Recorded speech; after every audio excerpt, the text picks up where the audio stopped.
महाराष्ट्र राजनीति के चाणक्य कहे जाने वाले अजीत पवार अब हमारे बीच नहीं रहे हैं। उन्होंने इस दुनिया को अलविदा कह दिया है।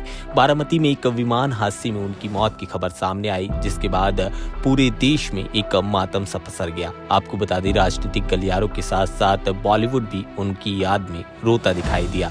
दरअसल कई लोगों ने अजीत पवार को लेकर सुबह से रिएक्शन दिए हैं। इंस्टाग्राम, ट्विटर समेत फेसबुक का भरा पड़ा है उनके रिएक्शन से। हर कोई अजीत को अपने अपने शब्दों में श्रद्धांजलि देता दिखाई दे रहा है। आज पार्लियामेंट के सेशन के दौरान भी कई नेताओं ने अजीत को याद किया है। सबसे पहले सुनते हैं कि आखिरकार कंगना ने अजीत पवार को लेकर क्या कुछ बोला है। बारामती में प्लेन क्रैश हुआ, बीबीसीए का official statement. Oh my God, that's horrible.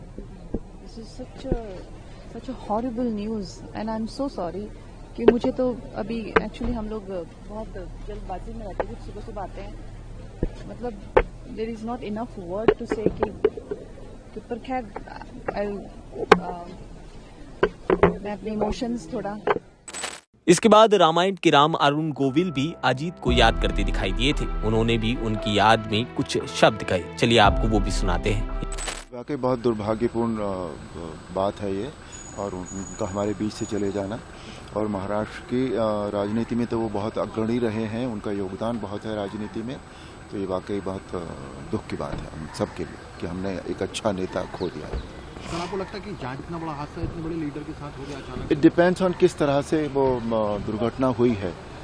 कई बार होता है कि अपने आप कोई चीज़ हो जाती है, लेकिन अब अगर हवा में उड़ते उड़ते कुछ हुआ होगा तो फिर ये भी है कि उसकी जांच भी होनी चाहिए। अगर इस तरह इट डिपेंड्स ऑन सर्कमस्टांसेस जिसमें ये हुआ है बेसिकली, तो वो अधिकारियों का मत होता है कि उसकी जांच होनी चाहिए या नहीं होनी चाहिए।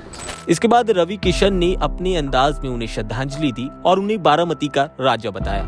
राष्ट्र की राजनीति में, भारतीय राजनीति में इससे बड़ी क्षति नहीं हो सकती। बड़े जिंदा दिल इंसान, बहुत बड़ा नुकसान हुआ। मैं पर्सनली जानता था, उनको बारामती का राजा कहते थे, राजनीति का राजा कहते थे। आज एक राजा चले गए, बहुत ही दुख है। इसके बाद रितेश देशमुख ने एक काफी इमोशनल पोस्ट किया और उन्होंने अपने इंस्टाग्राम से उन्हें याद किया। उन्होंने अजीत दादा का एक फोटो लगाया और बताया कि वो कैसे नेता थे। उन्होंने कहा कि वो हमेशा अपने साथ खड़े लोगों को आगे बढ़ाते थे। वो काफी जोशीले नेता थे और उन्होंने महाराष्ट्र का नाम सदैव ऊंचा किया है।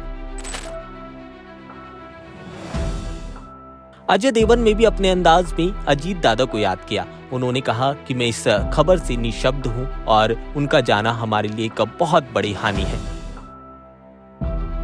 सभी सेलेब समेत स्मृति ईरानी ने भी अजीत पवार को याद किया। उन्होंने कहा कि उनका जाना एक बहुत बड़ी हानि हमारे लिए है।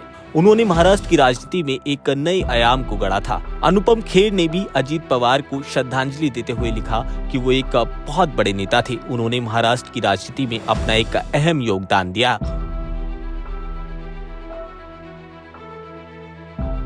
अजीत पवार के जाने से बॉलीवुड में एक शोक की लहर देखने को मिल रही है। कई दिग्गज राजनेता उन्हें याद कर रहे हैं। महाराष्ट्र की राजनीति ही नहीं, बॉलीवुड में भी अजीत पवार का अच्छा खासा दबदबा देखने को मिलता था। अब उनके जाने से कई सेलिब्रिटीज पूरी तरह से हैरान और परेशान नजर आ रहे हैं और उन्हें याद कर रहे हैं अपने अपने शब्दों में।